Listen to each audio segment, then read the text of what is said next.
के रेंगना बाई पैरी बजे तोरे पाँव टुकनी माँ खाए रखे है खोल के मुला दिखाना।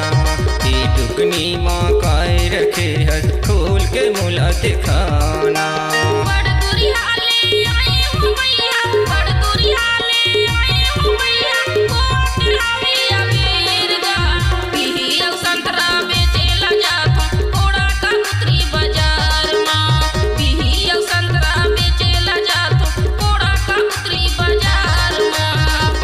टुकनी माँ खाए रखे हर खोल के मुला दिखाना।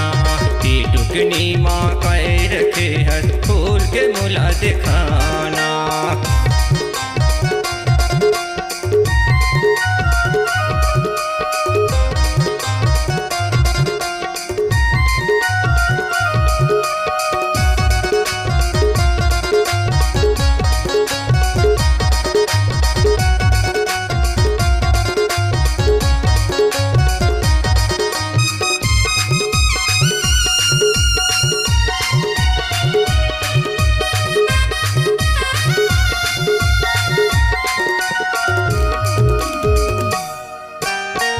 बजे के विराम बाई लगथे कोड़ा बाजार हा।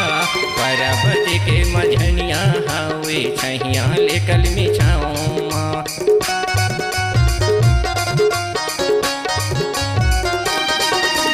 4 बजे के विराम बाई लगथे कोड़ा बाजार हा। 12 बजे के मझनिया हावे छैया लेकल मिछाओ माँ। 12 बजे के मझनिया हावे छैया लेकल मिछाओ माँ। फ्रिज के पानी पिया हूँ तोला, फ्रिज के पानी पिया हूँ तोला। आए हंसते मोरे गाँव माँ। टुकनी माँ खाए रखे हर खोल के मुला दिखाना। संतरा बेचेला जातो कोड़ा का उतरी बाजार माँ।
टुकनी माँ खाए रखे हर खोल के मुला दिखाना।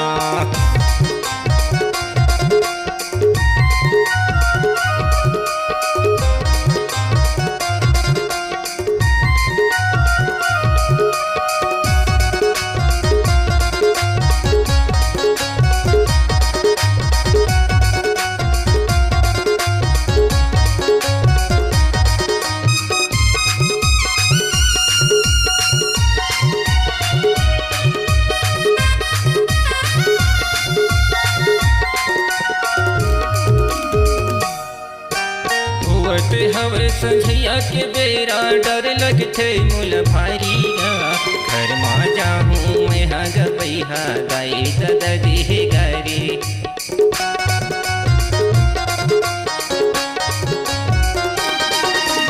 होते हवे संझिया के बेरा डर लगथे मुल भारी घर माँ जाहूँ मैं गबैहा गाई ददी गारी।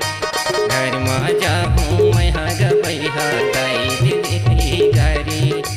झिड़छिड़ रास्ता जावन दे मोला उजड़ रस्ता जवंद मूला हुअत हवे अबेर घा बिहियो संतरा बेचेला जाता कोड़ा कबूतरी बाजार माँ बिहियो संतरा बेचेला जाता कोड़ा कबूतरी बाजार माँ बड़ दुरिहाले आए हो भैया बड़ दुरिहाले आए हो भैया कोट हवे अबेर गा बिहियो संतरा बेचेला जातो कोड़ा कबूतरी बाजार माँ बिहियो संतरा बेचेला जातो कोड़ा कबूतरी बाजार माँ टुकनी माँ का रखे है खोल के